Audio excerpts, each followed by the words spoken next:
Hello, this is Andrea, and it's been a long time since my last American Thinker podcast because it's been a crazy busy week. Elections are like that, so let me swing into it immediately. The first thing I want to talk about is the fact that the Federalist is reporting that the Secret Service has blocked an independent audit of Trump security. And that's according to a whistleblower who went to Josh Hawley. So let me read a little from the article to you. Senior leadership within the Secret Service blocked multiple auditors from the Department of Homeland Security Office of Inspector General, OIG, from probing former President Donald Trump's security detail, according to a new whistleblower report. On Wednesday, Senator Josh Hawley, Republican, Missouri, sent a letter to Acting Secret Service Director Ronald Rowe, outlining the new charges of misconduct within the agency. Quote, a Secret Service whistleblower has alleged to my office that Secret Service headquarters blocked several auditors from the Department of Homeland Security Office of Inspector General, OIG, from accessing recent Trump campaign events, Hawley wrote.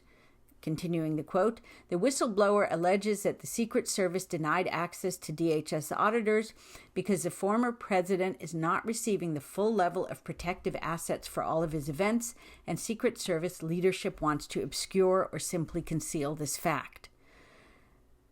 If this is correct, this is utterly heinous, and it's very clear that the upper levels of Washington, D.C., of the swamp, desperately want to do two things. They want to keep Trump from attaining the presidency because they can't control him, and they want to keep their jobs.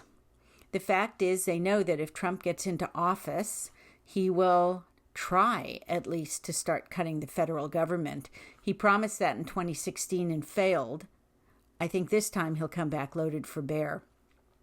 But another thing that this shows is what I call the he who pays the piper, or the pension calls the tune phenomenon in the federal government. A lot of people in the federal government are, I'm sure, decent people. Two things are going on, though. Of course, they too, like the upper echelon, want to keep their jobs, so they are going to be disinclined to vote for a man who will slash the employment rolls of the federal government. But there's also something else going on there, which is the pensions. Pensions are leashes by which the political leadership in D.C., which really means the Democrat leadership, ensures that people don't cry foul. Because I am sure that a lot of people are upset by the corruption, but they don't want to lose their pensions. So that is something to think about next time you hear about a federal employee going along with something that's really unconscionable. They're afraid to quit because they'll lose their years of investment in their pensions. Speaking of Trump, he's done what PGA Media describes as announcing a new tax proposal, and it's pretty awesome. So while Kamala Harris has been offering word salad whenever she's asked about the economy, and the only thing she's really promised are just cutting checks to people, $25,000 for new homes, which will just drive up the price of all homes, $5,000 or $6,000 for parents, which is nice, but J.D. Vance already came up with that. And then she's offering a tax deductions of $50,000 for small businesses, and clearly confuses that with being handed cash. She doesn't understand, even though she was an economics major at Howard, that what that means is that if a business at the end of the year has shown a profit, it can deduct $50,000 from its revenue and then pay taxes on the lesser amount. So it's not the same as $50,000. Meanwhile, while in Michigan, Trump had a very interesting proposal. So I'm going to quote, on Thursday, during a speech at the Detroit Economic Club, Donald Trump announced his intention to make interest on car loans fully tax deductible if he's elected. Today, I am announcing that as part of our tax cuts, we will make interest on car loans fully deductible, he said. skipping ahead a little bit in the PJ Media article. According to Trump, one longtime auto industry professional told him, "I've been in the car industry all my life. I've never thought about that," end quote. The former president compared the proposal to a breakthrough like the invention of the paperclip, adding, "Somebody comes up with the paperclip and everybody says, 'Why the hell didn't I think of that?'"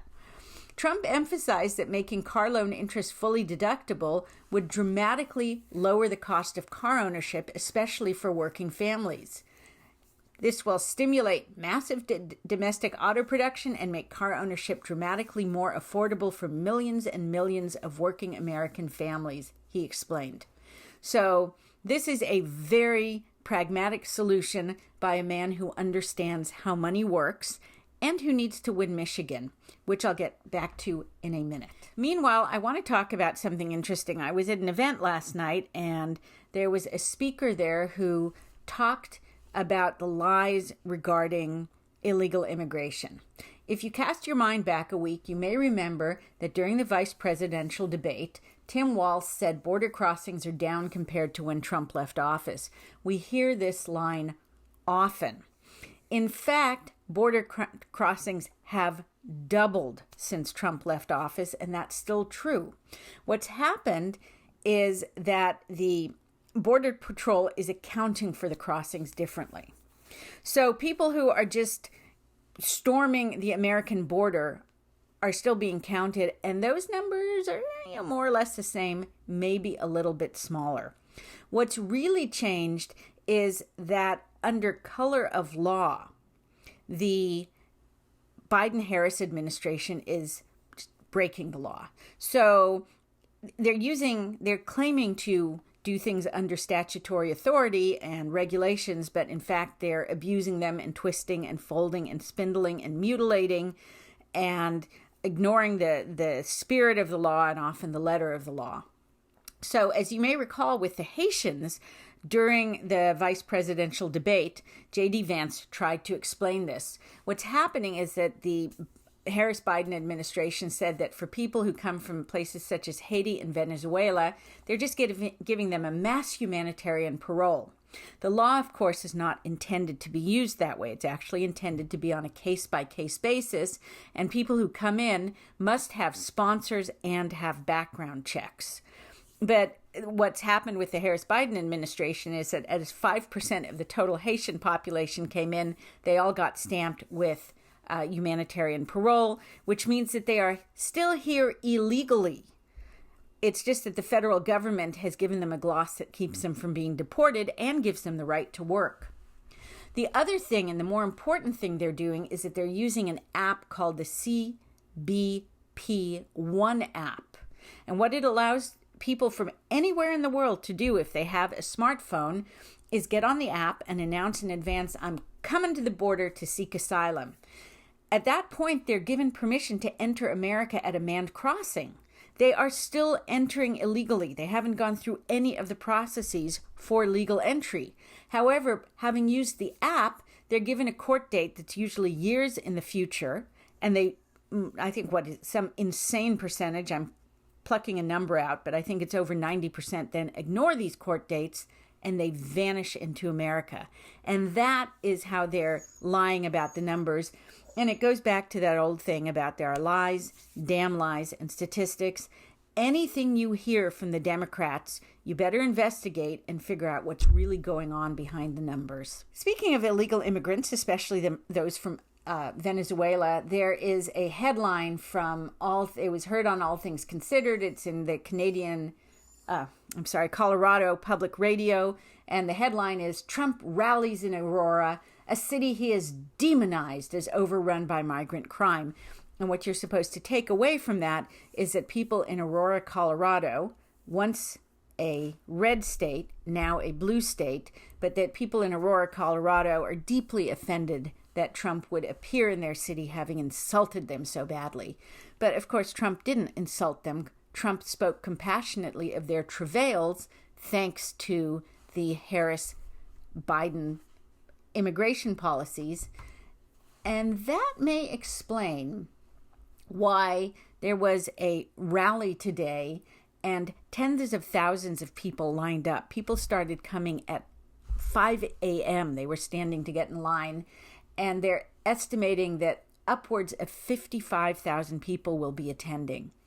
This is an important thing to note because one of the things that powered Trump into the White House in 2016 was the rallies. And one of the reasons for the lockdowns in 2020 was to prevent people from gathering to show Trump's enormous support. Even then, people tried to rally, but now it's becoming clear in one place after another that tens and tens of thousands of people strongly support Trump. If they're going to stand in line for hours to go into a rally, they will also go to the polls. So I want to talk about some election information. If you're watching one of the videos, either on Rumble or YouTube, you can see some of the charts I'm talking about. But generally, I'll try to describe what's going on. It's a very interesting phenomenon. I don't pretend to be a seasoned poll watcher, but I'm not an idiot either, and I can see which way the wind is blowing. One of the things I want to talk about is the charts. The chart that I put together based on polling that American Thinker did with Rasmussen Reports. And what you need to understand about Rasmussen Reports is it's very conservative in terms of how it does polling. It's desperate not to oversample any one group, to give conservatives too much hope. Very, very careful balancing of factors and a very stable way of doing polling so that they're always looking at the same balance of people and demographics. And what we did was we polled the swing states as well as Virginia and Nevada because we were interested. And what we discovered, this was a couple of weeks ago, so it's already out of date. I'm not going to talk about the numbers, but the chart I put together absolutely fascinated me because I was trying to understand what was going on. And what I did with the chart was I looked at the issues that are conservative issues and the responses people gave on those conservative issues. So immigration is what I consider a conservative issue.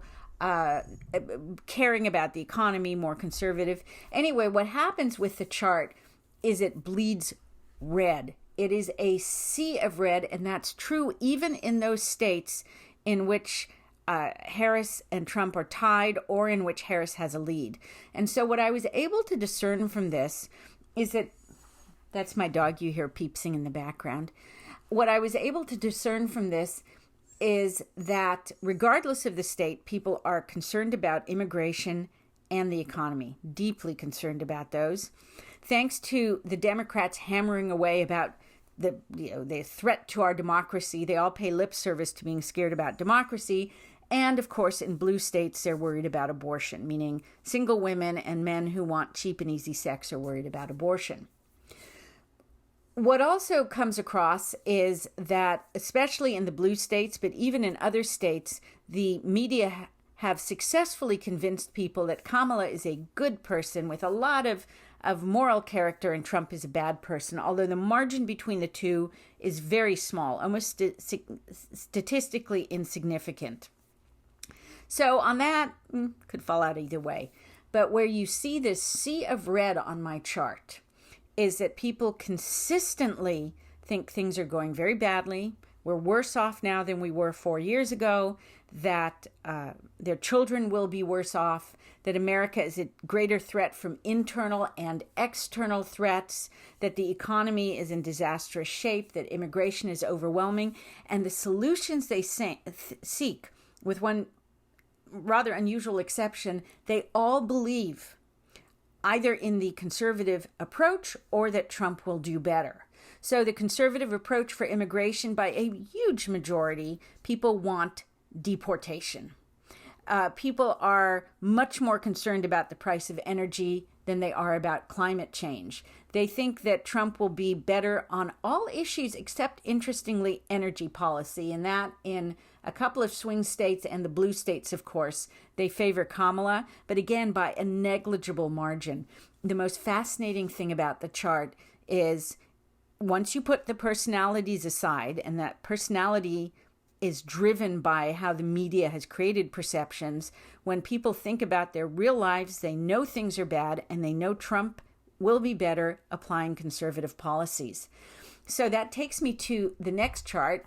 One of my favorite sites is, if you go to Real Clear Politics, their polling site, because they do rolling averages constantly, and it's utterly fascinating to see how these play out. So today I went to Real Clear polling, and it's still consistent with what our own polling of those 10 states showed. So, for example, President Biden's job approval is he's in the red by 14 points. So people are very unhappy with that. But even more so, because Biden's already history, is the direction of the country. By a 32-point difference, people are deeply unhappy with the direction of the country. So that's deep in the bad territory for Democrats. And both of these numbers make it very weird that Kamala has suddenly switched not to running from the Biden administration, but announcing that she and Joe are joined at the hips. Now, certainly Joe started this, and he seemed to have done that to undermine Kamala, because he's really hacked off about what she and the Democrat Party did to him. And he's always disliked her, and Jill hates her. Why Kamala would embrace being associated with an administration that people deeply like and resent what the administration has done to them, I don't quite get that. That's my asthmatic dog you hear wheezing in the background. At a national level, Harris still has a 1.8 average lead over Trump, which again is in statistical territory. But we have an electoral college, so the national vote really doesn't matter. What matters is the electoral college, and in the top battlegrounds, Trump is prevailing. There's a 0.4, again, statistically negligible trend in favor of Trump. As of today, Trump is leading in Pennsylvania, North Carolina. No wonder Democrats don't want FEMA to help out there. Georgia, Arizona, Michigan, and Nevada. The only place Trump has been trailing is in Wisconsin, and there Harris has a slight lead. Again, everything's in the area of statistical error. But what we're seeing here is a trend, and a very strong trend. And years ago, I remember listening to Scott Adams say that when you're in a volatile situation, don't get stuck on the numbers. Look at the direction in which the numbers are moving. And right now, the numbers are moving very significantly in Trump's direction. So if you're looking at the video, the next thing I'm showing is a couple of charts that showed up on Twitter. One is from Tom Bevan, and it says that the Electoral College now gives, if you're looking at the Real Clear polling average, Trump will get 302 electoral college votes to Kamala's 236. In other words, it kind of looks like 2016 again, with the West Coast states, New Mexico and Colorado, the upper Midwest, and the Northeast going for Kamala, and every other state going for Trump. It's a sea of red. And really, Colorado may suddenly be a toss-up state. According to a Pew Research Center poll, the numbers are even better for Trump, with Trump at 312 Electoral College votes and Harris at 226. This is a more nuanced map, though, showing that a lot of the states that show up just as red might be more pale pink or darker pink. Texas, the Democrats have made huge inroads in Texas. Ted Cruz is having a big battle for the Senate, so you might want to chip into his campaign, because no matter whether you like Cruz or not, I admire him, because despite an ugly, ugly primary against Trump, when Trump won, Ted put his weight behind him, and I really admire that in him. I also happen to like Trump, but Cruz, but separate from that, putting his weight behind Trump instead of becoming a rhino was a principled pro-American act. So anyway, this was a long riff, and I would have had a hard time putting it in a single post. The trend toward Trump is good. Kamala is fading. She's a horrible candidate, and the media is becoming increasingly unable to prop her up. According to the Daily Caller News Foundation, Obamacare caused millions to lose insurance plans and premiums to skyrocket. So I'm just quoting from it. Former President Barack Obama's Affordable Care Act sought to make health insurance more accessible, all while reducing premiums and the government's budget shortfall and allowing Americans to keep their preferred medical providers. However, individual market premiums surged, hundreds of billions of dollars were added to cumulative U.S. deficits, and 7 million consumers had their plans canceled following the ACA's passage, according to a study by the Committee to Unleash Prosperity. This doesn't surprise me at all. This is something I wrote about a lot at my old blog, Bookworm Room. One of the things I pointed out is that the best way to lower insurance premiums is to get rid of a lot of government regulations. Back in 2009, California had, I believe, 1,600 separate regulations governing the insurance industry, and that wasn't even counting all the federal regulations. The free market is the way to go. When you make things more readily available, prices drop. There was also the fact that insurance, the way it's done, drives up prices, because the insurance market has just setting prices across the board and deductions across the board. If you tell providers that you're just going to get 50% on the dollar, what they'll do is that they will increase prices to so that after the 50% is deducted, they still feel compensated for their costs and to make a profit. So insurance, as it is being done, keeps driving up costs, and the reason is because there's no connection between the person getting the product and the person giving the product. It's an algorithm, and the government makes that even worse. And I discovered that. I'm a Kaiser patient, always have been for decades now, and I needed to get a night guard because I'm a grinder at night. And I saw the orthodontist for about 2 seconds. His techs did a mold, and that took 10 minutes. I saw the orthodontist himself for 2 seconds. I went back afterwards, was fitted with the jaw guard, and I left. The whole interaction in the office was about half an hour total, including all the work with the techs, and I paid out of pocket for the night guard itself. The orthodontist billed Kaiser $750, and Kaiser paid every penny.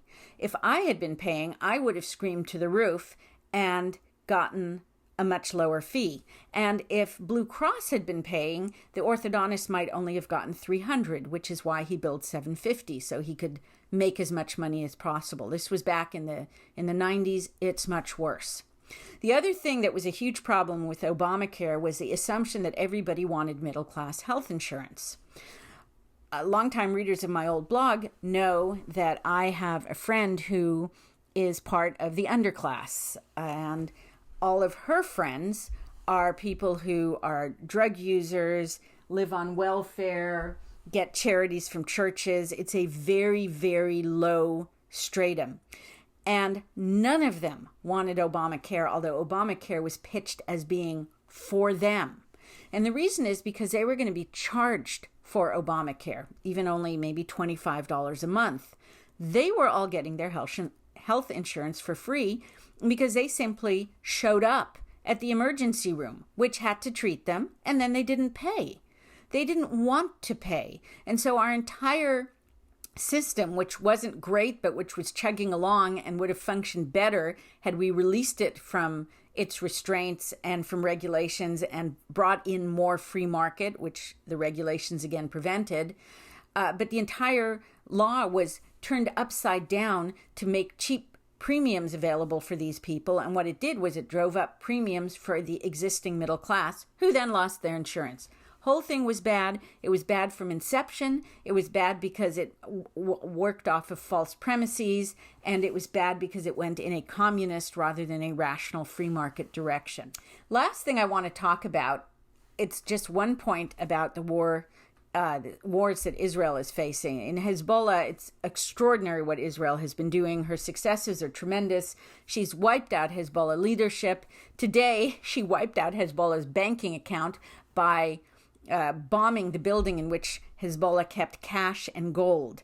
The cash, paper money, which I'm betting a lot of it was counterfeited, was incinerated, and the flames were so hot that the gold melted into the soil. I hope Israel secures the area and gets all that gold out of the soil. But also what they're discovering in southern Lebanon is exactly what they discovered in Gaza, which is that every civilian's home is an armory for in this case, for Hezbollah. So it's a post from a guy named Eric Sirkin, October 375, 2023, 375 meaning the number of days since the war began. And it's an image of a box of grenades that they found in a child's bedroom. And he says that each and every home in many of the villages are warehouses of Hezbollah armaments.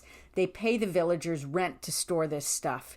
This doesn't necessarily mean that all the villagers are pro-Hezbollah, although if you look in Gaza, 85% of the people there did vote for Hamas. And Hezbollah, in Lebanon, it's a bit more complicated because it was once actually a functioning country. What it's a reminder is that in a tyranny, saying no is not an option. Everybody is forced to become complicit. And if they give you money, that's great, and it binds you closer to them, but it doesn't mean you support them.